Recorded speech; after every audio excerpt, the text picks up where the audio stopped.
محمد مغفرت کے لیے صلوات۔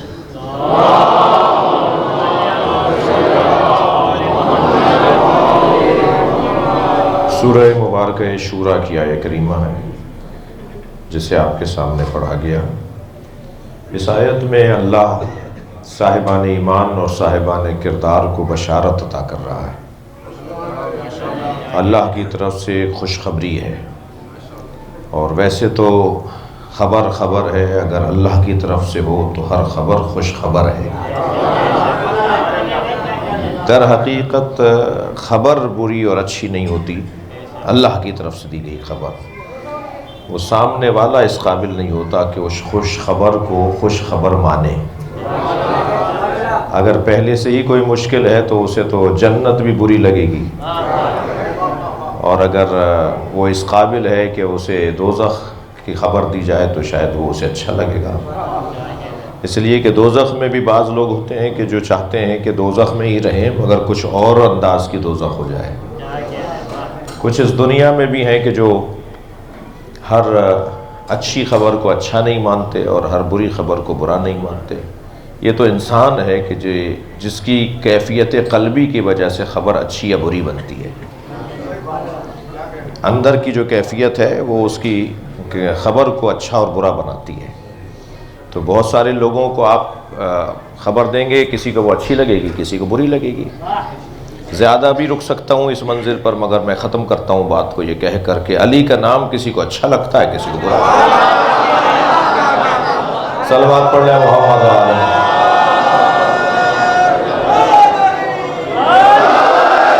بلند تر صلوات علیہ۔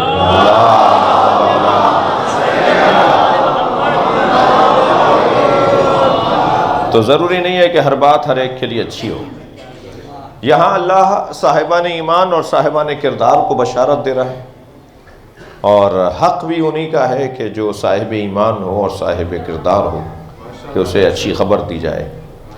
اس لیے کہ صاحبان ایمان اور صاحبان کردار معاشرے میں پریشان ہی رہتے ہیں، اور جو پریشان رہے اسی کو اچھی خبر دی جائے گی۔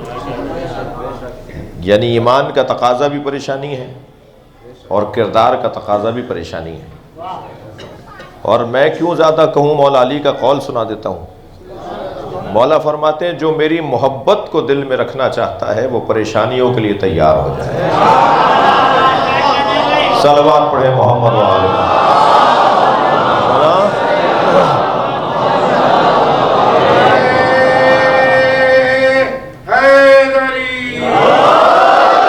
ہمیں ذہنی طور پر ہمیشہ تیار رہنا چاہیے۔ خود مولا علی نے تو ہماری زندگی کو خلاصہ کر دیا 2 دنوں میں۔ 6ٹھی کلاس میں ہم نے ایک پویم پڑھی تھی جس میں بتایا گیا تھا کہ زندگی 7 دنوں کی ہے، ہفتے سے شروع ہوتی ہے اور جمعے پہ ختم ہو جاتی ہے۔ ہفتے کو پیدا ہوئے، اتوار کو جوان ہوئے، پیر کو شادی ہوئی، منگل کو بیمار پڑے، جمعرات کو مرے، جمعے کو دفنائے گئے۔ کیا اس کے علاوہ بھی کوئی 8واں دن ہے؟ تو ہمیں بتایا گیا تھا کہ ہاں ہفتے کے 7 دنوں کی زندگی ہے۔ مولا علی نے تو اس زندگی کو اور چھوٹا کر دیا۔ مولا نے فرمایا زندگی 2 دن کی ہے۔ مولا کی منطق میں 7 دن کی نہیں ہے، مولا کی زبان میں زندگی 7 دنوں کی نہیں ہے، مولا کی زبان میں زندگی 2 دن کی ہے۔ فرماتے ہیں الدہر یومان، زمانہ 2 دن ہی کا ہے، مولا کا فرمان۔ میں ان بچوں اور جوانوں سے کہوں گا کچھ ایسے اقوال ہیں ائمہ اہل بیت کے، خود سرکار دو جہاں کے، کچھ ایسی آیات ہیں جنہیں تغرا بنوا کر فریم کروا کے گھروں میں لگانے کی ضرورت ہے، تاکہ آتے جاتے اس آیت کو پڑھیں اور ہمارے رویے بدل جائیں، آتے جاتے اس قول کو پڑھیں اور ہمارے طریقے تبدیل ہو جائیں۔ مثال کے طور پہ قرآن مجید کی مختصر ترین آیت سورہ تکویر کی آیت، اللہ ارشاد فرما رہا ہے فَأَيْنَ تَذْهَبُونَ، کہاں جا رہے ہو؟ پوری آیت ہے، یہ آیت کا بیچ کا حصہ اور اگلا حصہ نہیں ہے، پوری آیت ہے، کہاں جا رہے ہو؟ قرآن پکار کے کہہ رہا ہے کہ کہاں جا رہے ہو؟ اگر جانے کا جواب ہے تو جاؤ، ورنہ کہاں جا رہے ہو؟ اگر اللہ کو جواب ہی نہیں دے سکتے کہ کہاں جا رہے ہیں تو جا کیوں رہے ہو؟ یہ آتے جاتے قرآن کی آیت ہمیں روک رہی ہے، پوچھ رہی ہے ہمارے آنے جانے پر سوال اٹھا رہی ہے اور پھر جواب ہوگا تو جائیں گے ورنہ رک جائیں گے۔ ایسے ہی مولا کائنات فرماتے ہیں الدہر یومان، زمانہ 2 دن کا ہے، یوم علیکا و یوم لکا، ایک دن تیرے خلاف رہے گا اور ایک دن تیرے حق میں رہے گا۔ صلوات پڑھ لیں علی کی ذات پر۔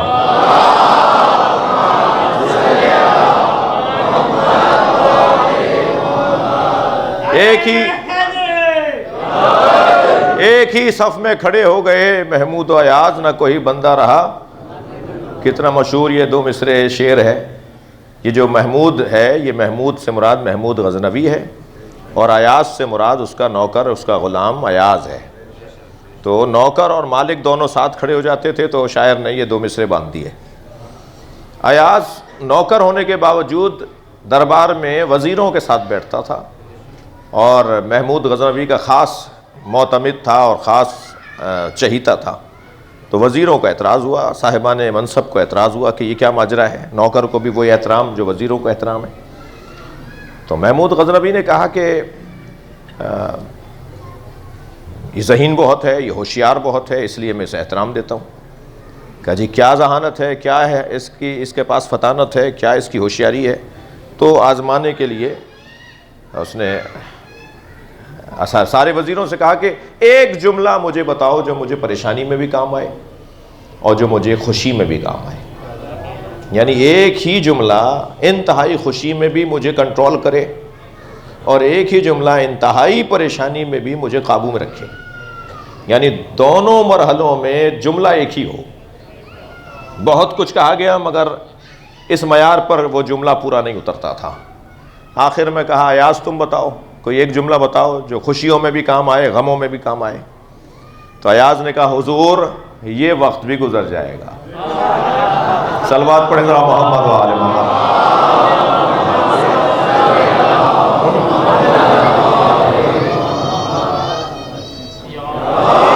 بلند تر صلوات نبی کی ذات۔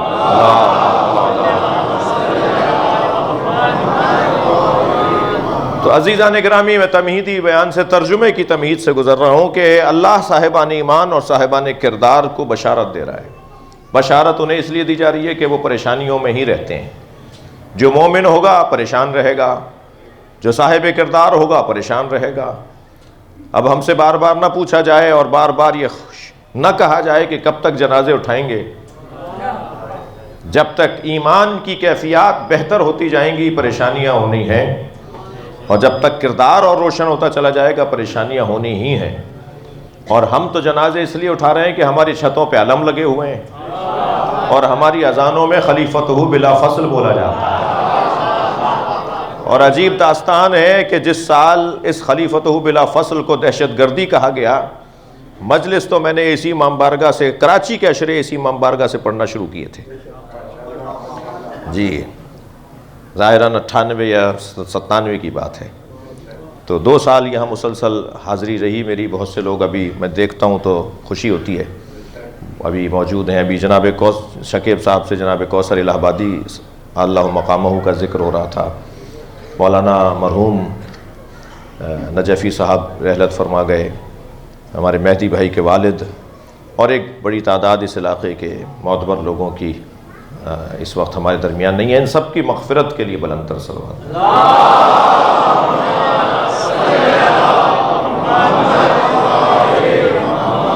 عزیزان گرامی، مجالس پڑھتے ہوئے اور عشرے پڑھتے ہوئے تو بچپن سے اس عمر سے ربائی پڑھنے کے لیے بٹھا دیے جاتے تھے ممبر پر، تو بہرحال اب بھی اس بات کا احساس ہے کہ مجلس پڑھنا نہیں آتی، مگر بہرحال بیٹھ ضرور جاتے ہیں ممبر پہ۔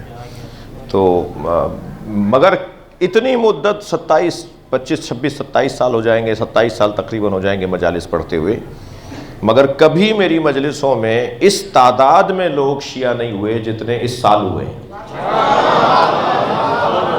پورے پاکستان۔ مجھے معلوم ہے مجلس میں اس وقت بھی میرے بھائی اہل سنت تشریف فرما ہیں، اور میں تو بڑے چاو اور شوق سے کہتا ہوں کہ میں خود شہنشاہ حسین نقوی سنی ہوں۔ شیعہ حضرات اتنا بولیں اس جملے کو کہ ہم سنی ہیں، میں آپ کو اس کا فائدہ 20 سال بعد بتاؤں گا کہ کیا ہو رہا ہے۔ ذرا صلوات پڑھیں محمد و آل محمد۔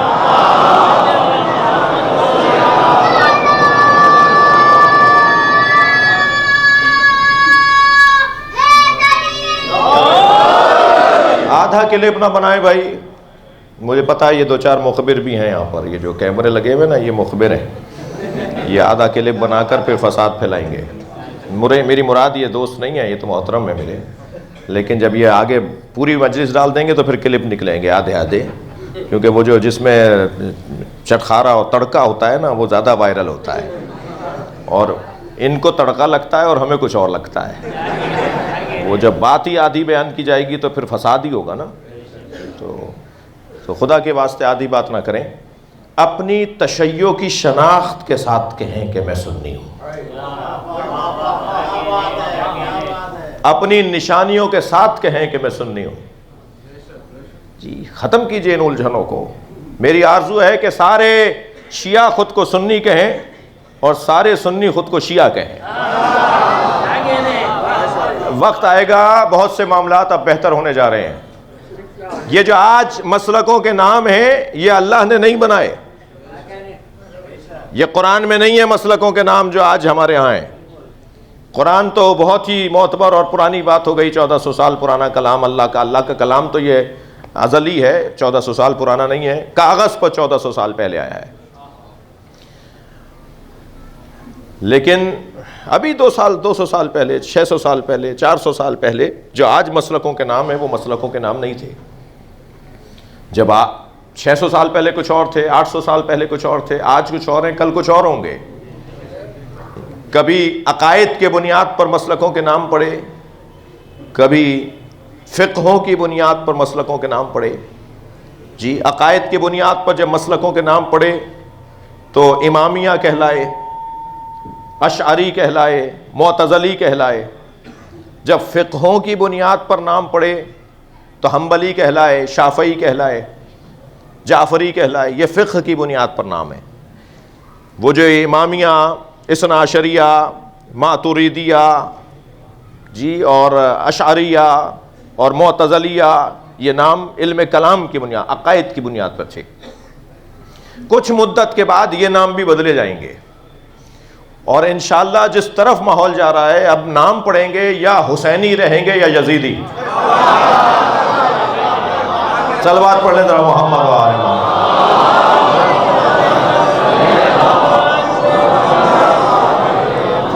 ایک اور صلوات نبی رو علیہ.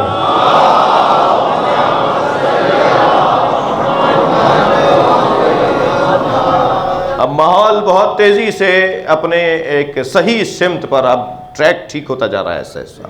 مجھے تو امام کے ظہور کی خوشبو آ رہی ہے, اس لیے کہ امام کے ظہور سے پہلے حقائق کھلیں گے جو کھلنا شروع ہو گئے. لوگوں پر ساری چیزیں روشن ہوتی چلی جائیں گی. جو ہے, جو حق ہے, جو سچ ہے وہ روشن ہوگا, اور وہ ہونا شروع ہو گیا ہے. مجھے اور آپ کو بہت ہی احتیاط کے ساتھ آگے بڑھنا ہے. رستے کے پتھر خود گرا کر اس میں الجھ جانا یہ تشیع نہیں ہے, یہ تشیع کا انداز نہیں ہے. تشیع کا انداز یہ نہیں ہے کہ اپنے ہاتھ سے پتھر گرائے جائیں پھر ان میں الجھ کے رہ جائیں. ہم رستے کے پتھروں میں الجھ کر وقت ضائع نہیں کرنا چاہتے. ہم اپنے ہاتھ سے بھی پتھر گرا گرا کے رستے خراب نہیں کرنا چاہتے, اور پھر ان پتھروں میں الجھ کر وقت ضائع نہیں کرنا چاہتے. ہمارا مطلوب تو مہدویت ہے, ہمارا ہدف تو مہدویت ہے. ہم تو عالمی سطح پر حسینیت چاہتے ہیں. ہم تو بارڈروں کو ختم کر کے ایک کلمے کی بنیاد پر جینا چاہتے ہیں, ایک نظریے کی بنیاد پہ جانا چاہتے ہیں. یہ پوری دنیا ایک ہو جائے گی, بارڈر ختم ہو جائیں گے, پاسپورٹ کی ضرورت نہیں رہے گی, ویزوں کی ضرورت نہیں رہے گی. آپ جب چاہیں گے کربلا چلے جائیں گے, آپ جب چاہیں گے مدینہ چلا جائیں گے, آپ جب چاہیں گے مکے چلے جائیں گے. وہ وقت بہت تیزی سے آنے والا ہے. مجھے اور آپ کو اذان کہنے کی ضرورت ہے, صفیں خود ہی لگنا شروع ہو جائیں گی. اور اذان کا ایک انداز یہ ہے جو اس وقت میں نے اور آپ نے اپنایا ہوا ہے. صاحبان ایمان پریشانیوں میں رہیں گے, صاحبان کردار پریشانیوں میں رہیں گے, پریشانیوں میں رہے, پریشانیوں میں رہیں گے, پریشانیوں میں ہیں. یہ گفتگو اب ختم ہو جانی چاہیے کہ کب تک ہمارے ساتھ ایسا ہوتا رہے گا. کب نہیں تھا, ہمیشہ تھا ہمارے ساتھ ایسا. نظریے کی بنیاد پہ جو لوگ جیتے ہیں, میرے بچوں تھک تو نہیں رہے میری باتوں سے, نظریے کی بنیاد پر جو لوگ جیتے ہیں، جو کسی ہدف کے تحت جی رہے ہوتے ہیں، سوکھے پتوں کی طرح نہیں ہوتے کہ ہوا کا جھونکا آیا تو یہاں والے وہاں جا پڑے، اور ہوا نے رخ بدلی تو وہاں والے یہاں آ پڑے، جو روزانہ رنگ بدلتے ہوں، جو روزانہ در بدلتے ہوں، جو روزانہ نظریہ بدلتے ہوں، وہ ہدف کے مطابق زندگی نہیں گزار رہے۔ میں اور آپ جس دروازے پر بیٹھے ہیں وہ گھرانہ ہمیں سکھاتا یہ ہے کہ زمانے کو موڑ کر نہیں دیکھا کرو، موڑ کر دیکھا کرو۔ حالات کو اپنے حق میں تبدیل کرنا ہنر ہے۔ حالات کیسے ہی ہوں، نظریے سے ہاتھ نہ اٹھنے پائے۔ یہ ہے تشیع کی الف بے۔ صلوات پڑھ لیں ذرا محمد و آلہ۔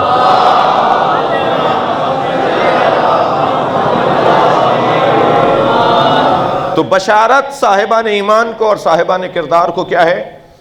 ذالک الذی یبشر اللہ، یہ وہی عظیم بشارت ہے جو اللہ نے دی ہے عبادہ الذین آمنوا وعملوا الصالحات، ان بندوں کو جو صاحبان ایمان بھی ہیں اور صاحبان کردار بھی ہیں۔ وہ عظیم بشارت کیا ہے؟ مومنوں کو اور با کرداروں کو وہ عظیم بشارت، قل، اے میرے حبیب کہہ دیجئے، لا اسألکم علیہ اجرا الا المودۃ فی القربى، میں تم سے کوئی اجرت رسالت کی نہیں چاہتا، میں تم سے کوئی اجرت رسالت کی نہیں مانگتا، الا المودۃ فی القربى، مگر قربہ سے مودت یعنی اظہار محبت کرو۔ یہ بھی نبی کا سوال نہیں ہے، یہ بھی نبی مکرم کی محتاجی معاذ اللہ نہیں ہے، بلکہ خود تمہارے ہی فائدے میں ہے۔ ان اجری الا لکم، میرا جو اجر ہے وہ ہے بھی تو تمہارے ہی لیے ہے۔ میں جو تم سے اجر مانگ رہا ہوں، تم سے بدلہ مانگ رہا ہوں، وہ میرے فائدے کا نہیں ہے، وہ تمہارے ہی فائدے کا ہے۔ لہذا سرکار نے فرمایا مجھے کچھ نہیں چاہیے، اور اگر الا المودۃ فی القربى، مگر یہ کہ قربہ سے اظہار محبت کرو۔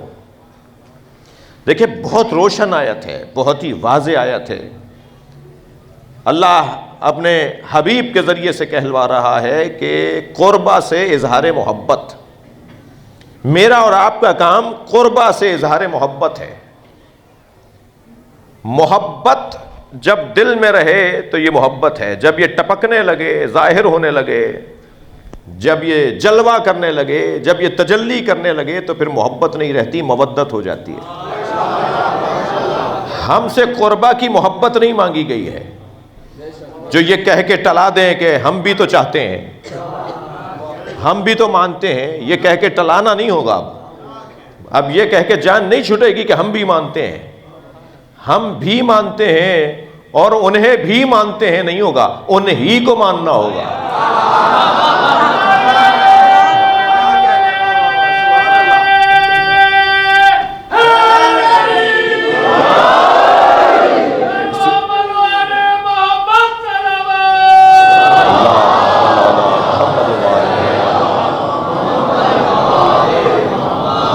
قربہ سے اظہار محبت، اظہار، مائک پر بات ہو رہی ہے تو اظہار ہے نا، امام بارگاہ بنایا ہوا ہے تو اظہار ہے نا، مائک پر علی ولی اللہ پکار رہے ہیں تو اظہار ہے نا۔ میں کہتا ہوں اگر اذانوں میں علی ولی اللہ کو نکال دو تو اس آیت پر عمل ہی نظر نہ آئے۔ اگر اذانوں سے علی ولی اللہ وصی رسول اللہ و خلیفۃ بلا فصل کو نکال دیا جائے تو پھر اس آیت پر عمل نظر نہیں آئے گا۔ اللہ تو قرآن میں کہہ رہا ہے کہ نبی کے قربہ سے محبت کا اظہار کرو، اور آپ کہہ رہے ہیں یہ اضافہ ہو رہا ہے۔ ہم نے بڑھایا نہیں ہے، تم سوچو گھٹایا تو نہیں ہے۔ یہ تو قرآن کا حکم ہے، یہ تو اللہ کا فرمان ہے، یہ تو آیہ قرآنی ہے کہ اہل بیت سے قربہ سے محبت کا اظہار کرو۔ اچھا جو لوگ اظہار نہیں کرتے انہیں خاص پریشانی نہیں ہے، میں یہ نہیں کہوں گا کہ انہیں کوئی پریشانی نہیں ہے۔ مذہب کی بنیاد پر جو اظہار نہیں کرتے، جلوس نہیں نکالتے، مجلس نہیں کرتے، مائک پر علی ولی اللہ نہیں کہتے، ماتم نہیں کرتے، انہیں خاص پریشانی نہیں ہے۔ ہیں وہ ہمارے قبیلے کے، مگر جو یہ نہیں کرتے، یہ کچھ قبیلہ ہمارا ان کا ایک جیسا ہے، انہیں کوئی پریشانی نہیں ہے، یہ خاص پریشانی نہیں ہے۔ آپ کو پریشانیاں ہیں اس لیے کہ آپ اظہار محبت کرتے ہیں۔ اور میں جب آپ کہہ کے بات کر رہا ہوں تو کوئی تکبر نہ کرے، میں شیعوں کو نہیں کہہ رہا. آپ اہل بیت سے محبت کا اظہار صرف شیعہ نہیں کرتے جی، بلکہ اہل بیت سے مودت کا اظہار ہر مسلمان کرتا ہے. جو اہل بیت سے محبت کا اظہار نہیں کرتا وہ مسلمان ہی نہیں ہے. اس کے ہم اہل سنت کے پیچھے نماز پڑھنے کو جائز سمجھتے ہیں.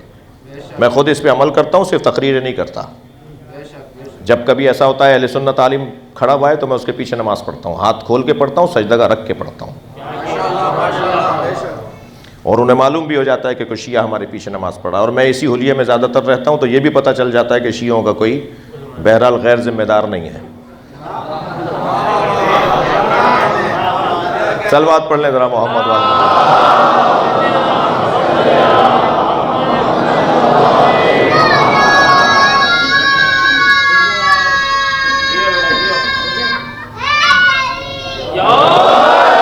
اہل سنت علماء کے پیچھے نماز پڑھنا ہمارے ہاں جائز ہے.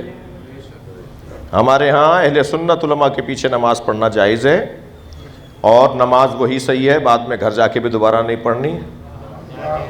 بہت سارے لوگ کہیں گے لو مولانا ایک ہی نماز نہیں پڑھی جا رہی تھی، آپ تو دو پڑھوانے کی بھی بات کر رہے تھے. تو نہیں، وہی نماز کافی ہے. اہل سنت کے پیچھے نماز پڑھنا جائز ہے، نماز ٹھیک ہے. ان کے پیچھے نماز پڑھا کرو جب کہیں موقع پڑھنے دیں تو. اور الحمدللہ حالات بہت بہتر ہیں. وہ ماحول اب نہیں ہے. اب سے جو 7-8 سال پہلے 2015 سے پہلے حالات تھے نا، 2015 آرمی پبلک اسکول کے سانحے سے پہلے جو حالات تھے، آرمی پبلک اسکول کے سانحے کے بعد حالات بدلے ہیں ملک کے اندر. ان بچوں کی مغفرت کے لیے بھی ایک صلوات پڑھیں.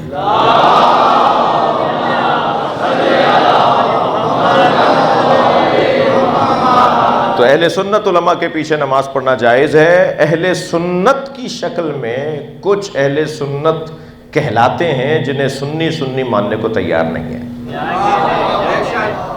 انہیں ناسبی کہا جاتا ہے. ناسبی اسے کہا جاتا ہے جو اہل بیت کی توہین کرتا ہو. جو اہل سنت کی توہین، جو اہل بیت کی توہین کرے، انہیں سنی ماننے کو تیار نہیں ہے. وہ سنی نہیں ہے. ہو نہیں سکتا کوئی اہل بیت کی توہین کرے، وہ سنی کیا مسلمان بھی رہے. لہذا ان کے پیچھے نماز پڑھنا جائز نہیں ہے، اس لیے کہ وہ مسلمان نہیں ہے. اہل بیت کی توہین کرنے والا مسلمان نہیں ہے. لیکن ہر اہل سنت جو مثال اذان میں علی ولی اللہ نہیں کہہ رہا، تو میں اسے یہ کہہ دوں کہ یہ محب اہل بیت نہیں ہے، یہ مشکل ہے، آسان نہیں ہے مجھے ایسے کہنا. 500 سے زیادہ کتابوں کی میرے پاس فہرست موجود ہے جو علماء اہل سنت نے مولا علی کی شان میں کتابیں لکھی ہیں. اور آج کے علماء ہی نہیں، آج تو مولانا طارق جمیل نے جیسے کتاب لکھی ہے گلدستہ اہل بیت. مولانا طارق جمیل کی بڑی مارکت العرا کتاب ہے گلدستہ اہل بیت کے نام سے. اہل بیت کے شان میں انہوں نے کتاب لکھی ہے. میں تو پیچھے کے لوگوں کی بات کر رہا ہوں جو صدیوں پرانے علماء اہل سنت، محدثین اہل سنت. ایسی کتابیں ہیں، ان کو پڑھیں تو ایک مرتبہ. اس وقت جو آپ نے دیکھنا شروع کر دیا نا کہ اہل سنت علماء مولا اہل بیت کے فضائل پڑھ رہے ہیں، ان کے کلپس آ رہے ہیں نا. علماء اہل سنت اہل بیت کے فضائل پڑھ رہے ہیں، ان کے کلپ آ رہے ہیں نا. وہ اپنی کتابوں سے پڑھ رہے ہیں. آپ کی ان مجلسوں نے انہیں حوصلہ دیا کہ وہ بھی تو بتائیں کہ اہل بیت کیا ہے. جی الحمدللہ علماء اہل سنت کی طرف سے جو اہل بیت کے فضائل پڑھے جا رہے ہیں وہ کم نہیں ہے کسی شیعہ عالم کی زبان سے بیان ہونے والے فضائل سے.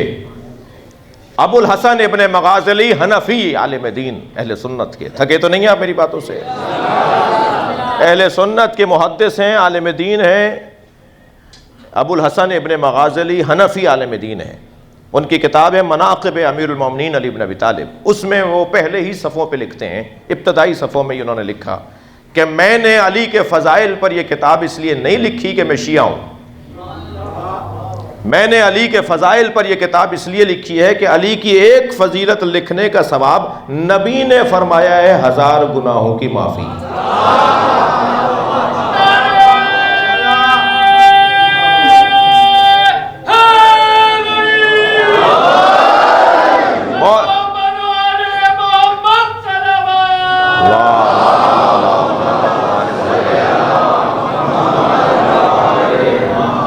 نبی نبی کا فرمان ہے کہ جو علی کی ایک فضیلت لکھے اس کے 1000 گناہ معاف، جو علی کی ایک فضیلت لکھے اس کے اعمال میں 1000 حسنات کا اضافہ۔ تو کہنے لگے کہ میں علی کے فضائل اس لیے جمع کر رہا ہوں، کتاب کی شکل میں لکھ رہا ہوں کہ مجھے ان فضائل کے لکھنے کی وجہ سے گناہوں کی معافی بھی ملے گی اور حسنات اور اجر و ثواب میں بھی اضافہ ہوگا۔ اہل سنت علماء کرام نے بہت کچھ اہل بیت کی شان میں لکھا ہے، لہٰذا جب میں آپ کر کے بات کر رہا ہوں تو آپ شیعوں کو نہیں بلکہ ہر وہ شخص جو اہل بیت سے محبت کرتا ہو۔ اور الحمدللہ اس طرف ماحول بہت تیزی سے بہتری کی طرف ہے، وقت ان لوگوں کے لیے تنگ پڑ رہا ہے، گنتی ان کی الٹی چل رہی ہے جو اہل بیت کے دشمن ہیں، وقت ان کا اب کم رہ گیا ہے۔ اب بھی بار بار اذان کہہ کے انہیں دعوت دیجئے کہ آ جائیں، ورنہ آج نہیں کل انہیں اپنے کیے کا سامنا کرنا پڑے گا۔ مجھے تو تعجب ہے اس منطق پر، تھکے تو نہیں، مجھے تو تعجب ہے اس منطق پر کہ علی آخرت میں پہلے نمبر پر ہیں اور دنیا میں چوتھے نمبر پر ہیں۔ بھائی جو آخرت میں پہلے نمبر پر ہے اسے دنیا میں بھی تو پہلے نمبر پہ مانو، بالآخر تمہیں پہلے نمبر پہ اسے ماننا ہے۔ سرکار نے فرمایا جب محشر میں قافلہ ہدایت چلے گا تو علی میرے آگے آگے چلیں گے اور میں علی کے پیچھے چلوں گا۔ تو ایک صحابی محترم نے کہا یا رسول اللہ آپ علی سے افضل ہیں تو آپ پیچھے کیوں چلیں اور علی آگے کیوں چلیں گے؟ فرمایا تم نے میرا یہ قول نہیں سنا، علی صاحب لوائی، علی میرا علمدار ہے اور ہمیشہ علمدار آگے چلتا ہے، لشکر پیچھے چلتا ہے۔ صلوات پڑھے محمد و آل محمد پر۔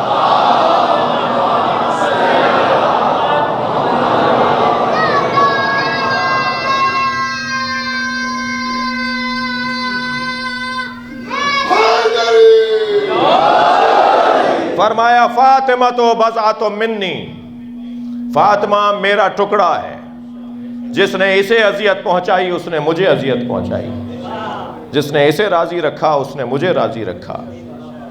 فرمایا حسین منی وانا من حسین، حسین مجھ سے ہے اور میں حسین سے ہوں۔ فرمایا حسن منی وانا من حسن، حسن مجھ سے ہے اور میں حسن سے ہوں۔ فرمایا لحمہ لحمی، ان کا گوشت میرا گوشت ہے، وَدَمُهُ دمی، ان کا خون میرا خون ہے۔ حرب کا حربی، یا علی جو تم سے لڑے وہ مجھ سے لڑ رہا ہے، وَسِلْمُ کا سلمی، جو آپ سے محبت کرے، آپ سے صلح کرے، آپ سے پیار کرے وہ مجھ سے کر رہا ہے۔ جی مولا نبی نے یہ سارے فرامین کیوں بیان فرمائے؟ عزیزو آمادہ ہوئیے گا، میں کچھ کہہ رہا ہوں۔ یا علی جو تم سے لڑے وہ مجھ سے لڑے گا، کیوں نہیں فرمایا اے سلمان جو تم سے لڑے وہ مجھ سے لڑے گا؟ کیوں نہیں فرمایا اے ابو ذر جو تم سے لڑے وہ مجھ سے لڑے گا؟ اس لیے کہ سلمان سے کسی کو لڑنا ہی نہیں تھا، ابو ذر سے کسی کا جھگڑا ہونا ہی نہیں تھا۔ نبی یہ فضیلت علی کا قول بھی فرما رہے ہیں اور مستقبل کی بشارت اور خبر بھی دے رہے ہیں کہ یہ کچھ ہونے جا رہا ہے، یہ سب کچھ ہوگا۔ تو میں ابھی سے ہوشیار کر رہا ہوں، خبردار علی سے لڑنا نہیں، علی سے لڑنا مجھ سے لڑنا ہے۔ فرمایا فاطمہ کو جو ناراض کرے اس نے اللہ کو مجھے ناراض کیا، اور جس نے مجھے ناراض کیا اس نے اللہ کو ناراض کیا۔ تو کیا کچھ ہونا تھا؟ کچھ ہونا تھا جو نبی نے پہلے سے بتا دیا۔ عزیزان گرامی بہت روشن بات ہے، یہ وقت گزر جائے گا، یہ دور گزر جائے گا، آخر سرخ رو انہیں ہونا ہے جو اس خیمے میں بیٹھے ہیں۔ اس خیمے سے مراد اہل بیت کے خیمے میں جو بیٹھے ہیں، لہٰذا اپنے خیموں کو بہتر کیا جائے، اپنے کیمپوں کو بہتر کیا جائے اور توجہ کی جائے۔ اور میں آپ سے گزارش کروں گا، خاص طور پہ جو علم بردار فضائل اہل بیت ہیں، جو خاص طور پر مبلغ اور عنوان فضائل اہل بیت رکھنے والے لوگ ہیں، کہ اپنے معاملات کو ہمیں کچھ بہتر کرنا ہوگا۔ ہم جب کالے کپڑے پہن کے اپنی گلی، اپنے بازار، اپنے علاقے سے گزرتے ہیں تو ہم کالے کپڑے پہنے ہوئے نہیں ہوتے بلکہ ذکر حسین کے سفیر ہوتے ہیں۔ ساری آبادی ہمیں دیکھ کر فوراً سوچ لیتی ہے، چاہے وہ نہ بولے مگر ان کے ذہن میں فوراً آ جاتا ہے یہ حسینی جا رہا ہے۔ اور سفیر مملکت کا نمائندہ ہوا کرتا ہے۔ ہم ذکر اہل بیت مملکت کے نمائندے کے طور پر بازار سے گزر رہے ہوتے ہیں۔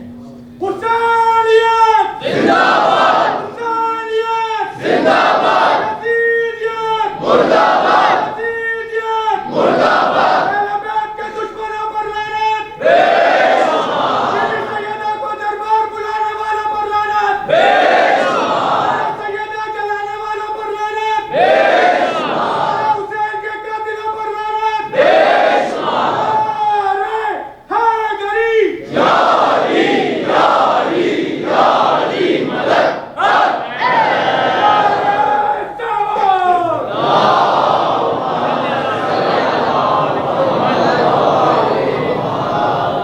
یہ بہت روشن انداز سے قافلہ آگے بڑھ رہا ہے اور اس میں اور شفافیت کی ضرورت ہے۔ بالآخر یہ اللہ نے طے کر رکھا ہے کہ جہاں فضائل ہوں گے، جہاں کمالات ہوں گے، جہاں عظمتیں ہوں گی، جہاں رفعتیں ہوں گی، وہاں صدارت زہرا کی ہے، وہاں صدارت سیدہ کی ہے۔ سارے کمالات کا مجموعہ یہ گھرانہ، اور اس گھرانے کی صدارت بنام فاطمہ۔ اب وہ کون کیا جس کی بشارت اللہ دے رہا ہے؟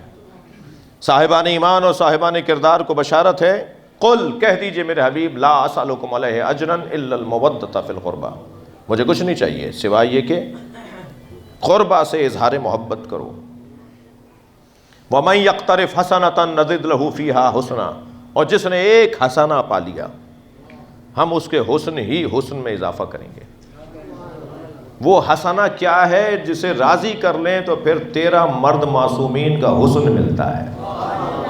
وہ حسنہ جناب زہرا کی ذات ہے۔ ان اللہ غفور شکور، اور اللہ بہت زیادہ بخشنے والا بھی ہے اور سپاس گزار اور قدردان بھی ہے۔ عزیزان گرامی، ایام فاطمیہ بے روایت تاریخ گزر چکی، اور ایک مستند تاریخ ہمارے سامنے ہے 3 جمادی الثانی کی۔ یہ ایام معرفت جناب زہرا کے ایام ہیں۔ ان ایام میں ہمیں فاطمی ہو کر لمحات گزارنے کی ضرورت ہے۔ اللہ نے اس بی بی کو صرف خواتین کے لیے نمونہ عمل قرار نہیں دیا، بلکہ اس بی بی کو اللہ نے ہر ذی شعور کے لیے صاحب عنوان اسوہ حسنہ قرار دیا ہے۔ یوں تو پیکر نسوانی میں بی بی کو بھیجا گیا، مگر جو جذبات، جو کیفیات سیدہ کی ہیں وہ نسوانی صنف کے لیے محدود نہیں ہیں، بلکہ ہر شخص کے لیے اور ہر فرد کے لیے اس میں پیغام ہدایت پایا جاتا ہے۔ جناب زہرا کی زندگی میں مردوں کے لیے جو پیغام ہدایت ہے وہ وہی ہے کہ جو مولا کائنات میں ہے، اس لیے کہ کائنات میں کوئی بیوی کسی شوہر کے برابر نہیں ہے، واحد جناب زہرا کی ذات ہے جو اپنے شوہر کے برابر ہے۔ ورنہ خواتین کو اللہ نے احترام کی نگاہ سے دیکھا ہے اور ہمیں کہا ہے کہ انہیں آئینہ مانو، انہیں پھول مانو، انہیں شیشے کے طور پہ رکھو، کہیں یہ ٹوٹ نہ جائیں۔ لیکن میاں بیوی کی جب بات آئے گی تو خواتین میں اللہ نے مردوں کو عورتوں پر حاکم قرار دیا ہے، کوئی کسی کے برابر نہیں ہے، یعنی کوئی بیوی کسی شوہر کے برابر نہیں ہے۔ ایسا ہی ہے، کوئی اسے سنبھالنے والا ہے؟ ایک صلوات پڑھیں ذرا محمد۔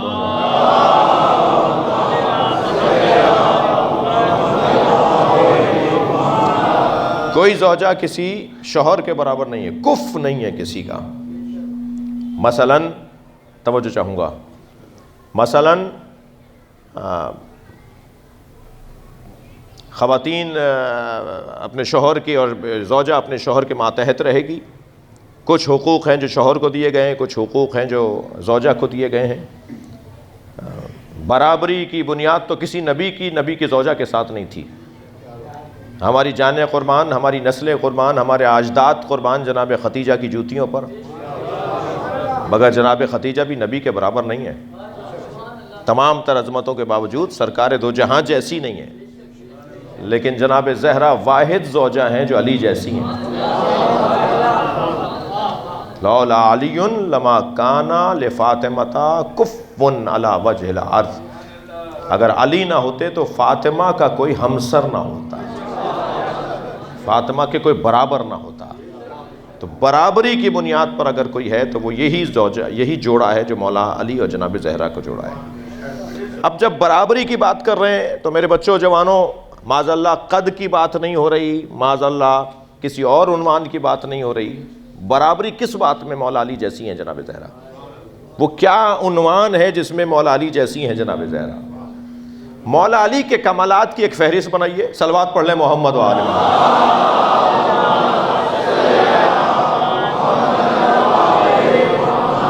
اور مولا کائنات کے فضائل کی فہرست کے ساتھ ان تمام کمالات میں جناب زہرا کے فضائل کی فہرست بنائیے. مثلا سب سے بڑی فضیلت علی کی کیا ہے؟ یہ الف بے ہے فضائل علی میں. اس بچے کو بھی پتا ہونا چاہیے کہ علی کی سب سے بڑی فضیلت کیا ہے. علی کی سب سے بڑی فضیلت علم علی ہے. علی کا علم علی کی سب سے بڑی فضیلت ہے.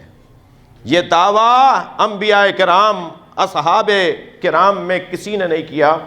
اگر کیا تو مولا علی نے کیا کہ پوچھو اس سے پہلے کہ تم مر جاؤ.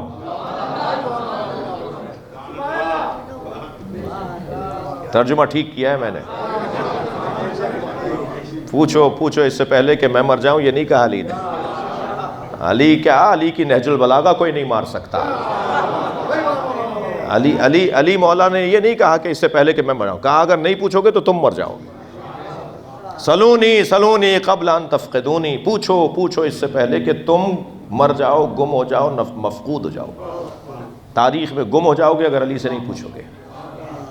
یہ دعویٰ، یہ انداز مولا علی کے علاوہ کسی اور نہیں. انی عالم طرق السماء من طرق الارض. میں آسمان کے رستوں کو زیادہ جانتا ہوں، میں زمین کے رستوں سے زیادہ آسمان کے رستے جانتا ہوں. جی آسمان کے رستے جانتے ہیں علی، اور زمین کے رستوں سے زیادہ بہتر جانتے ہیں. اللہ اکبر. یہ علم علی سب سے پہلا عنوان فضیلت علی. سب سے بڑی فضیلت مولا کائنات کی علم علی ہے.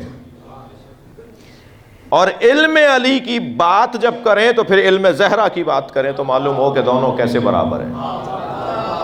وہ علی جو یہ دعویٰ کرتا نظر آئے، تھکے نہیں تو میں مثال دے رہا ہوں، وہ علی جو یہ دعویٰ کرتا ہوا نظر آئے کہ پوچھو اس سے پہلے کہ میرے درمیان سے، ہمارے سامنے سے، میرے ساتھ سامنے سے تم چلے جاؤ، تم مجھے نہ سب پا سکو، تم مجھے نہ پہنچ سکو، پوچھ لو، میں زمین کے رستوں سے زیادہ آسمان کے رستے جانتا ہوں. وہ علی فرماتے ہیں کہ ایک دن سیدہ کی آواز آئی، تعال یا علی. علی قریب آئیے. میں قریب گیا تو فرمایا انی عالمۃ ما کان وما یکون. یا علی میں ماضی میں جو کچھ گزرا ہے اسے بھی جانتی ہوں، ما یکون جو قیامت تک آئے گا وہ بھی جانتی ہوں، وما لم یکن اور جو نہیں ہوگا وہ بھی جانتی ہوں.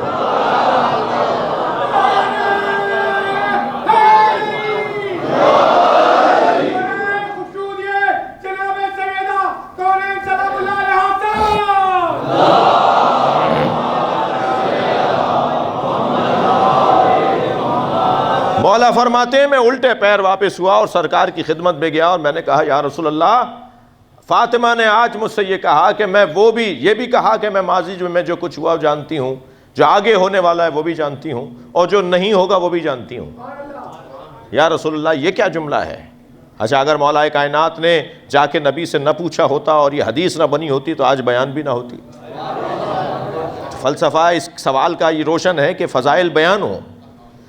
تو مولا نبی نے فرمایا یا علی میری فاطمہ لوح محفوظ کو پڑھتی ہے، وہ جانتی ہے کہ تقدیریں تبدیل ہو جائیں تو کیا ہوتا ہے اور کیا نہیں ہوگا. میری سیدہ، میری بیوی بیٹی جانتی ہے کہ جو نہیں ہونے والا ہے وہ بھی وہ جانتی ہے. علم علی اور علم سیدہ زہرا. مولا علی کی فضیلت کا دوسرا بڑا عنوان کیا ہے؟ صبر علی اور حلم علی.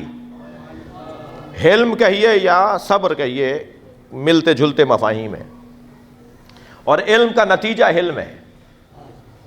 آپ کو اگر یہ جاننا ہو نا کہ کون کتنا بڑا عالم ہے، کون کتنا بڑا دانشور ہے، کون کتنا بڑا پڑھا لکھا ہے، تو خبردار اس کی ڈگریوں سے اسے تعلیم یافتہ نہ سمجھیے گا، خبردار اس کے حلیوں سے اسے بڑا دانشور نہ مانیے گا. اس کے حلم سے پہچانیے گا کتنا بڑا عالم ہے، اس کی بردباری سے پتہ چلے گا وہ کتنا بڑا آدمی ہے۔ علم کا نتیجہ حلم ہے۔ مولا کائنات کی دوسری فضیلت ہے حلم علی، صبر علی۔ حلم اور بردباری میں اللہ اکبر، مولا کائنات کا جو صبر ہے جناب زہرا اس میں برابر ہے۔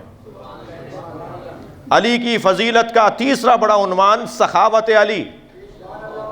علی سخی ہیں، یہ سب جڑے ہوئے ہیں آپس میں، مفاہیم آپس ایک دوسرے کے ساتھ۔ علی سخی ہیں، اور علی کی سخاوت کا عنوان یہ ہے کہ علی کے پاس نہیں ہوتا تب بھی دے دیتے ہیں۔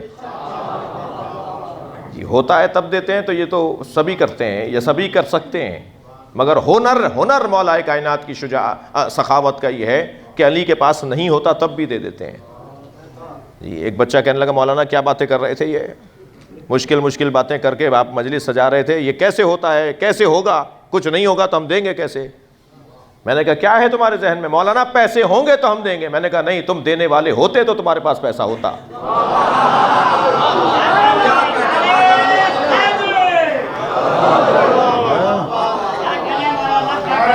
خبردار۔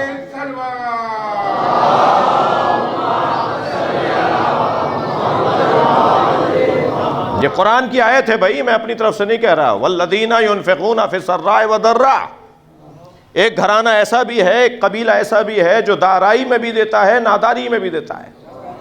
ان کے پاس ہوتا ہے تب بھی دیتے ہیں، نہیں ہوتا تب بھی دیتے ہیں۔ علی کی سخاوت کا عنوان، علی جیسا سخی مولا، توجہ چاہوں گا، علی جیسا سخی مولا دشمن پر حملہ جواباً کیا اور تلوار اس کی ٹوٹی، وہ نہتہ ہوا۔ علی اور نہتے پہ ہاتھ اٹھائے، یہ حیدری صفت نہیں ہے۔ میرے مولا نے جب دشمن کو دیکھا کہ وہ نہتہ ہے، اپنی تلوار کو نیام میں رکھا، گھوڑا موڑ دیا، اسے چھوڑ کے جانے لگے تو اس کی آواز آئی پشت پر، وہ پشت پر ہو گیا تھا، آواز دے کر کہنے لگا حبلی سیفک یا علی، یا علی مجھے اپنی تلوار دے دیجئے۔ مولا نے پھر گھوڑا موڑا، تلوار نکالی اور پھینک دی۔ اب مولا کی تلوار تان کر اٹھا کر مولا کے قریب آنے لگا۔ جتنا قریب آیا، چہرے علی کے چہرہ علی کا اطمینان اسے مار رہا تھا۔ قریب آ کے کھڑا ہوا، تلوار تان کے کہنے لگا اپنے قاتل کو کوئی تلوار دیتا ہے؟ مولا مسکرائے، مولا نے فرمایا پہلے قاتل تھا پھر سائل ہو گیا تھا۔ صلوات محمد و آل محمد۔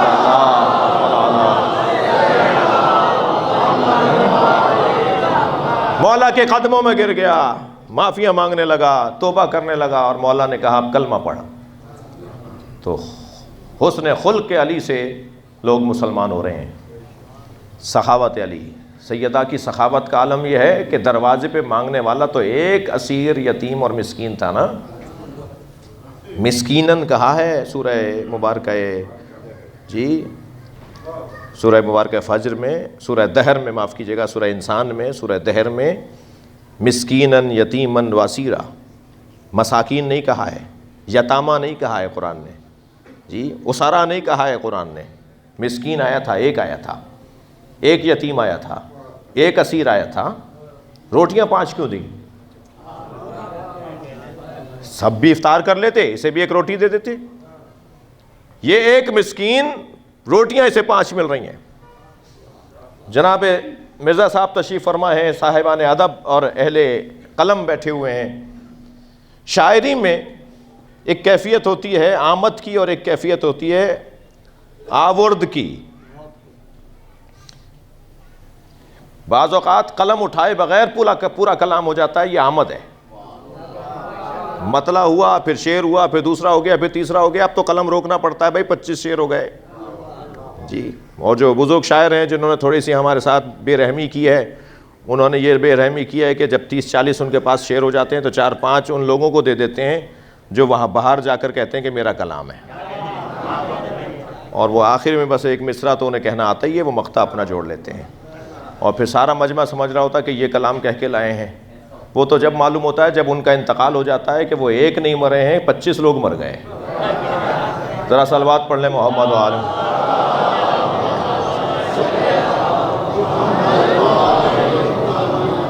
تو ایسا بھی ہمارے ساتھ بے رحمی کی ہے کچھ ہمارے سینئر شعراء نے کہ انہوں نے تو اپنا کلام بہت سارا کہہ لیا تھا تو بانٹ دیا لوگوں میں، اور ہم سمجھتے تھے کہ یہ صاحب بھی شاعر ہیں، جبکہ وہ ان کے مرنے پہ پتہ چلا کہ یہ شاعر نہیں ہے۔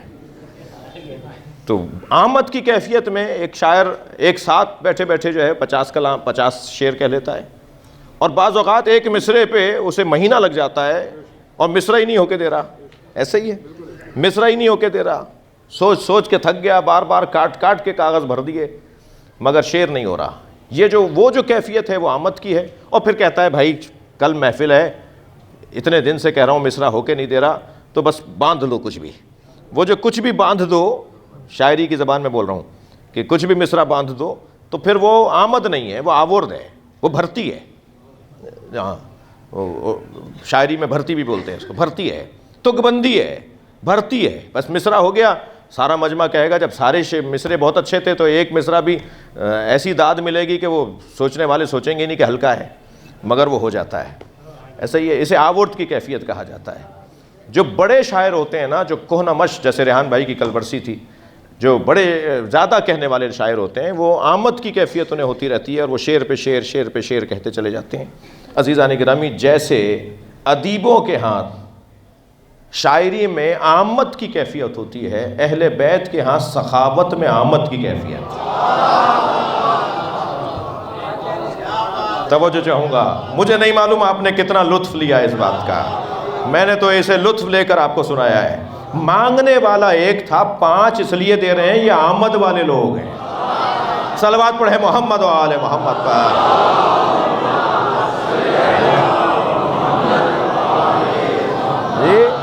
کہا نہیں، مانگنے والے نے کب کہا ہے کہ مجھے سیدہ کی روٹی چاہیے؟ دروازے پر آ کر مانگ رہا ہے، جتنے رہتے ہیں سب دیں گے۔ یہ ہے آمد سخاوت اہل بیت۔ اہل بیت کے چاہنے والوں سے ایک جملہ کہہ کے گزرنا چاہتا ہوں۔ اگر کسی مسکین فقیر، کسی علاقے کے نادار کو اگر آپ نے کچھ دے دیا تو یہ کہہ کر دوسرے کو نہیں روکو کہ میں نے دے دیا تم رہنے دو۔ صلوات پڑھیں محمد و آل محمد۔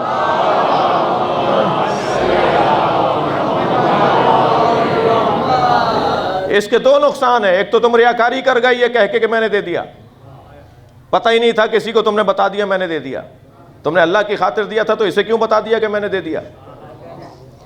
دوسرے، تم نے اس کے رزق روٹی کا جو نزول ہو رہا تھا اس کے لیے کچھ رستہ بہتر ہو رہا تھا، تم نے وہ روک دیا، یعنی دوسرے کو نیکی کرنے سے روک دیا۔ تو آمد کی کیفیت، سخاوت اہل بیت، جیسا علی سخی مولا ایسے جناب زہرا کی سخاوت۔ طہارت اور عصمت میں جناب زہرا جناب مولا کائنات کی طرح ہیں۔ توجہ چاہوں گا اگر تھکے نہیں ہیں تو۔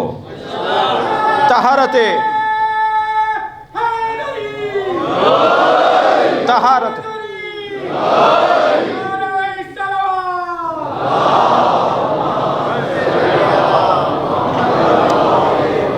طہارت مولا کائنات یہ ہے کہ علی صاحب عصمت ہیں۔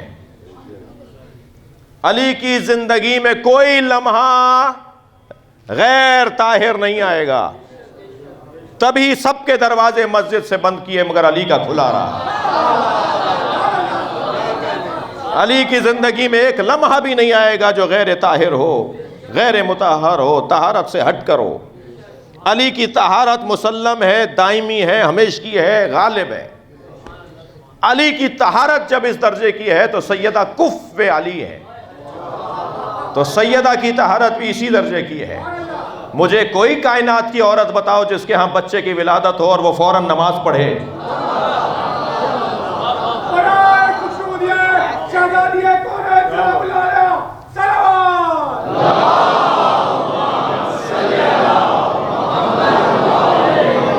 سیدہ کے ہاں امام حسن کی آمد ہوئی ہے، ادھر آمد امام حسن ہوا اور ادھر فوراً جناب زہرا نے ظہر کی نماز پڑھی ہے۔ فوراً نماز ظہر پڑھ کر سیدہ بتا رہی ہے کہ بطول جسے کہا جائے اسی کا نام فاطمہ ہے۔ صلوات پڑھیں محمد و آل محمد۔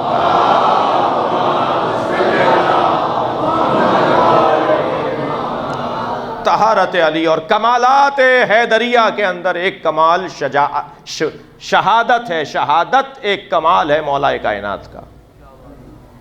علی شہید تو علی کے جو برابر ہوگا وہ بھی شہید ہوگا۔ یہ عظمت بنام فاطمہ ہے. نبی کے سارے گھرانے کو مار دیا گیا. نبی کے سارے گھرانے کو مار دیا گیا اور اہتمام کے ساتھ مارا ہے اور چن چن کے مارا ہے.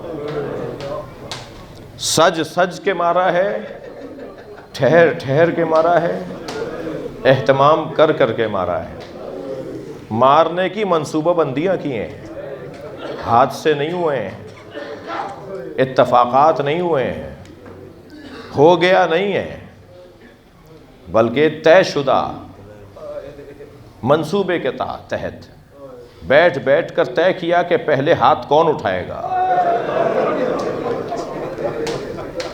بیٹھ بیٹھ کے طے کیا کہ پہلے خنجر کون چلائے گا.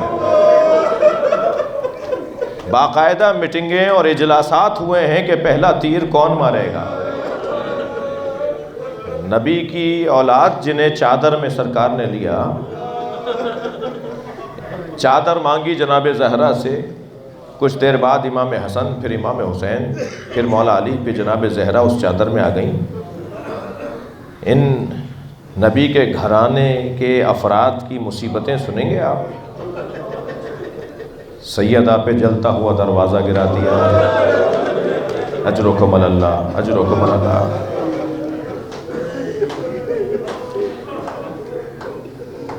جناب زہرا کے بعد اس گھر میں دوسرا فرد اہل بیت مولا کائنات, مولا کو سر پہ ضربت ماری. امام حسن نے 40 جگہ قبریں بنائی ہیں. چند سالوں کے بعد حجاج ابن یوسف نے 3000 جگہ گڑھے کھدوائے کہ یہاں سے علی کی میت نکال کر لٹکاؤں گا. جی, حجاج ابن یوسف نے 3000 جگہ اس علاقے میں جہاں امکان تھا, جہاں یہ گمان تھا کہ یہاں حسن نے دفنایا اپنے بابا کو, وہاں حجاج ابن یوسف نے 3000 گڑھے کھدوائے کہ یہاں سے میت نکلے گی, یہاں سے میت نکلے گی, اور پھر اسے لٹکاؤں گا. یہ ہوا علی کے ساتھ. کون علی؟ جو نبی کے سائے کی طرح ساتھ رہتا تھا. کون علی؟ جن سے لڑنا نبی فرما رہے ہیں مجھ سے لڑنا ہے. پنجتن کے جنازوں کا حال سنیں گے. جناب زہرا کے جنازے میں 6 لوگ ہیں. رات کی تاریکی میں جنازہ اٹھ رہا ہے. امت کو اعتراض ہوا کہ اہل بیت نے ہمیں زہرا کے جنازے میں نہیں بلایا. اس گھر میں اہل بیت کا تیسرا جنازہ, نبی کا جنازہ, جناب زہرا کا جنازہ, اب تیسرا جنازہ اس گھر میں مولا کائنات کا ہے. اہل سنت کے مطابق 2 لوگوں نے جنازہ اٹھایا ہے. اس سے زیادہ غربت اور علی کی کیا ہوگی. اہل سنت کے مطابق کہہ رہا ہوں میں کہ فرمایا حسن حسین جنازہ پیچھے کی جانب سے اٹھانا, آگے کی جانب سے خود اٹھے گا, اور جہاں جنازہ مڑے تم بھی مڑ جانا. اور ایک جگہ جا کے جنازہ رکنے لگا, اترنے لگا, تو بچوں نے بھی جنازہ اتار دیا, اور جہاں جنازہ رکھا گیا اسی کے برابر میں ایک تختی صاف کی, تو وہ تختہ ایک سلیب اور ایک تختی تھی, اسے ہٹایا تو قبر تیار تھی. اس قبر کے اندر ایک تختی پہ لکھا ہوا تھا کہ یہ آخری نبی کے وصی علی کی قبر ہے جو آدم نے اپنے ہاتھوں سے بنائی ہے. مولا کائنات کی قبر حضرت آدم بنا کے گئے ہیں, اور ایک جانب حضرت آدم دفن ہے مولا کے, دوسری جانب حضرت نوح دفن ہے مولا کے. بیچ میں اسی زری میں جو آج نجف میں ہے نا, اس زری میں حضرت آدم اور حضرت نوح کے بیچ میں مولا کائنات ہے. علی کے جنازے میں کتنے لوگ ہیں؟ ہمارے بھائیوں کے قول کے مطابق 2 لوگوں نے جنازہ اٹھایا. امت کو پھر اعتراض ہوا کہ اہل بیت نے ہمیں گھر کے جنازے میں نہیں بلایا. بہت بار بار کہہ رہے تھے نا, تو پہلا جنازہ امام حسن کا تھا جو امت کے کاندھوں پر دیا. امت نے اتنے تیر مارے کہ بہنیں بھائی کے جنازے سے تیر نکالتی رہے. اجر و کمال اللہ. جو رونے آئے اپنی آوازوں کو آزاد کریں گے. 5ویں جنازے کا حال سنیں گے. اہل بیت کے 5ویں, پنجتن کے 5ویں جنازے کا حال. حسین پر اتنے گھوڑے دوڑائے کہ برابر کی بہن زینب پہچان نہیں پائیں کہ یہی حسین ہے. مقتل کا جملہ یہ ہے کہ امام کی پسلیاں کمر سے نکل رہی تھیں. اجرکم اللہ، اجرکم اللہ، اجرکم اللہ. گریہ ہو گیا، مجلس ہو گئی، ایام فاطمیہ ہیں. عزادارو، عزادارو، اگر کسی کے 4 بیٹے اور 1 بیٹی ہو، بیٹوں کو اگر کوئی مار بھی دینا تو باپ کو وہ تکلیف نہیں ہوتی جو بیٹی کو کسی اجنبی کے دیکھنے پر باپ کو تکلیف. بیٹیاں باپ کی بڑی چہیتی ہوتی ہیں، اور اگر جس کی ایک ہی اولاد ہو جس سے نسل چلنے والی ہو، وہ جناب زہرا، نبی کی نسل جناب زہرا سے چلی. اس زہرا کے ساتھ کیا ہوا؟ 46 کتابیں مجھ فقیر نے کھول کھول کے دکھائی ہیں، اپنے بھائیوں کی 46 کتابیں کھول کھول کے دکھائی ہیں کہ یہ آپ کی کتاب میں لکھا ہوا ہے. اگر جھوٹ بھی بولتے ہیں تو ہم نہیں بولتے، کسی اور کو برا کہیے. اگر ضعیف لکھا ہوا ہے تو آپ کے بڑوں نے لکھا ہوا ہے. کیوں لکھ گئے آپ کے بڑے کہ بی بی کے ساتھ کیا ہوا؟ 46 کتابیں دکھائی ہیں، انہیں پرنٹ بھی کروا لیا ہے، اور جو چاہتا ہے اسے دے بھی دیتا ہوں. اس میں ایک کتاب کا نام ہے فرائض الصمتین، علامہ الجوینی کی کتاب ہے. اس میں وہ کہتے ہیں کہ سیدہ نبی کے سامنے سے گزری تو نبی نے بی بی کو دیکھ کر گریہ شروع کیا. اجرکم اللہ، تھکیں گے نہیں جناب. تو پوچھنے والوں میں سے کسی نے پوچھا کہ یا رسول اللہ آپ زہرا کو دیکھ کے رو کیوں رہے ہیں؟ فرمایا جب میں زہرا کو دیکھتا ہوں، اس پہ غور کرتا ہوں تو مجھے یاد آتا ہے کہ میرے بعد اس پر کیا گزرے گی. مکمل مرثیہ ہے یہ جناب زہرا کا، جو نبی کی زبان سے بیان ہوا ہے. جب میں فاطمہ کو دیکھتا ہوں تو مجھے یاد آتا ہے کہ میرے بعد اس پر کیا گزرے گی. اس کے گھر میں ایک بہت بڑی مصیبت داخل ہوگی، اور جو مصیبت داخل ہوگی انتہکت حرمتہا، وہ اس کی حرمت کو پامال کرے گی. وَمُنِعَتْ إِرْثُهَا، اور وہ اس کے ارث سے، اسے میراث سے محروم کر دے گی. اس کے بعد والا جملے سنیں گے، وَكَسُرَتْ جَنْبَيْهَا، وہ اس کی پسلیوں کو توڑ دے گی. یہ نبی کے جملے ہیں اہل سنت کی کتاب میں. وہ مصیبت فاطمہ کی پسلیوں کو توڑ دے گی. بات یہاں نبی نے ختم نہیں کی، فرماتے ہیں وَإِسْقَطَتْ جَنِينُهَا، اس کے شکم میں اس کے بچے کو ماریں گے. وَهِيَا تُنَادِي يَا مُحَمَّدَ، اور جب اس کے ساتھ ایسا ہوگا تو یہ آوازیں دے گی یا محمد، بابا مجھے بچاؤ، بابا مجھے بچاؤ. تستغیث ولا تغاث، مدد کو پکارے گی، کوئی اس کی مدد نہیں کرے گا. میری بچی پکارتی رہے گی، کوئی اس کی مدد کرنے والا نہیں ہوگا. اجرکم اللہ. بہت رو لیے، گریہ ہو گیا. عزیزو میں آپ سے ہاتھ جوڑ کے کہتا ہوں، کبھی کسی بھی وجہ سے کم علمی ہو، غصہ اور غضب غالب ہو، کسی بھی وجہ سے آپ کی اگر کبھی یہ کیفیت ہو رہی ہو تو ایک بات سوچ کر اس کیفیت سے باہر آ جائیے گا. اور وہ کیفیت کیا؟ کبھی غصے میں اپنی زوجہ پہ ہاتھ نہ اٹھائیے گا، کبھی غصے میں اپنی بیٹی کو نہ ماریے گا، کبھی غصے میں اپنی بہن پر ہاتھ نہ اٹھائیے گا، اور پھر کبھی غصے میں کسی اجنبی عورت پہ ہاتھ نہ اٹھائیے گا. مولا علی نے ایک یہودی عورت کو بازار میں پٹتے ہوئے دیکھا. 3 دن تک علی نے کھانا نہیں کھایا. پہنچ گیا جو علی ایک اجنبی عورت کو پٹتے ہوئے دیکھے تو علی کا کھانا پانی اٹھ جائے. اس علی نے کیسے دیکھا ہوگا دروازے کا گرنا، کیسے برداشت کیا میرے مولا نے. یہ صبر علی ہے اور وصیت مصطفیٰ ہے. یا علی میرے بعد تم پر کیا گزرے گی؟ تمہیں تلوار نہیں اٹھانی. مولا نے وصیت کی اور مولا نے حکم دیا، میرے بعد عہد لیا. مولا فرماتے ہیں اگر میں نے نبی سے عہد نہ کیا ہوتا تو مدینے کی گلیاں میں خون سے رنگین کر دیتا. مدینے کی گلیوں کو میں خون سے رنگین کر دیتا، مگر میں نے نبی سے عہد لیا تھا، نبی نے مجھ سے عہد لیا تھا، اجرکم علی اللہ۔ ایک صاحب کہنے لگے میں نے اپنی زوجہ کو غصے میں تماچا مار دیا، 3 دن بعد مجھے احساس ہوا کہ مجھے نہیں مارنا چاہیے تھا، میں نے اپنی بیوی سے معافی مانگی، تو جب میں معافی مانگنے لگا تو وہ مجھ سے کہنے لگی آئندہ کبھی ایسا ہو آپ غصے پہ قابو نہ پا رہے ہوں تو بس اتنا ضرور خیال کیجئے گا میری بیٹی کے سامنے نہ ماریے گا۔ جب آپ مجھے مار رہے تھے میری بیٹی دیکھ رہی تھی، ہماری بیٹی دیکھ رہی تھی، اور وہ 3 دن سے بخار میں، اور بس ایک ہی بات کہتی ہے بابا نے اماں آپ کو مارا، اماں آپ کو بابا نے مارا۔ مولا امام حسن مدینے کی ایک گلی سے نہیں گزرتے تھے، جب وہ گلی آتی تھی نا امام حسن راستہ بدل لیتے تھے۔ جب کسی نے پوچھا مولا آپ اس گلی سے کیوں نہیں گزرتے، فرمانے لگے میں کم سن تھا، اپنی ماں زہرا کے ساتھ جا رہا تھا، ایک شخص نے میری ماں زہرا پہ ہاتھ اٹھایا تھا، میں جب یہاں سے گزرتا ہوں مجھے وہ منظر یاد آ جاتا ہے۔ اجرکم علی اللہ، اجرکم علی اللہ۔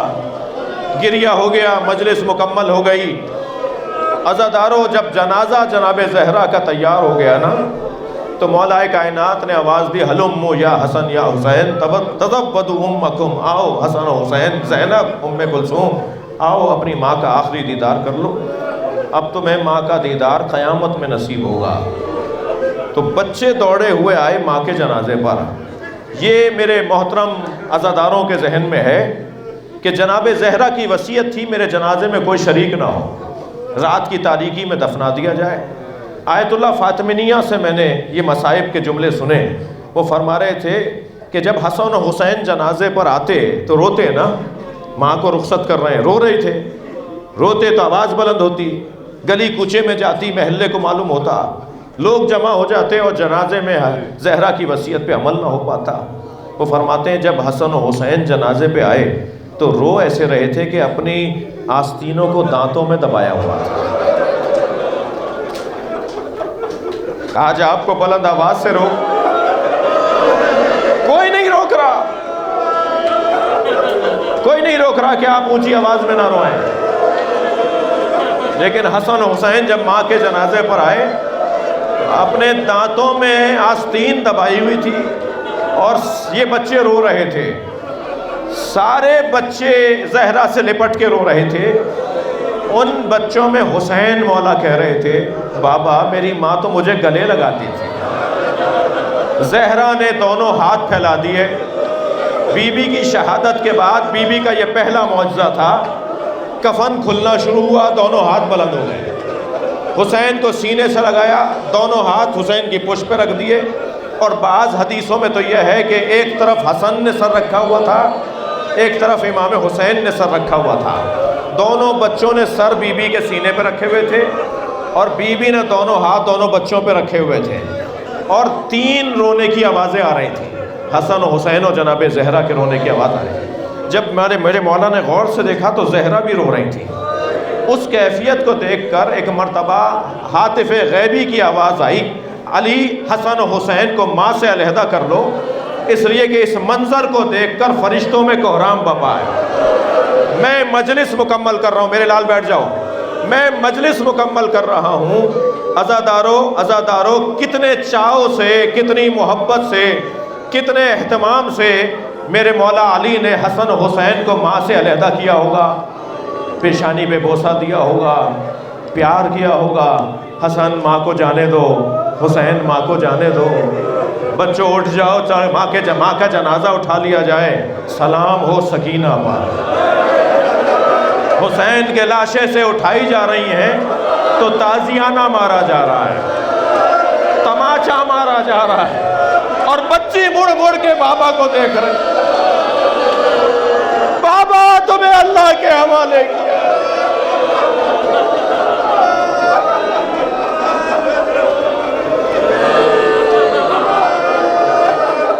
الا لعنت اللہ علی قوم الظالمین فسيعلم الذين ظلموا أي منقلب ينقلبون۔ یا حسین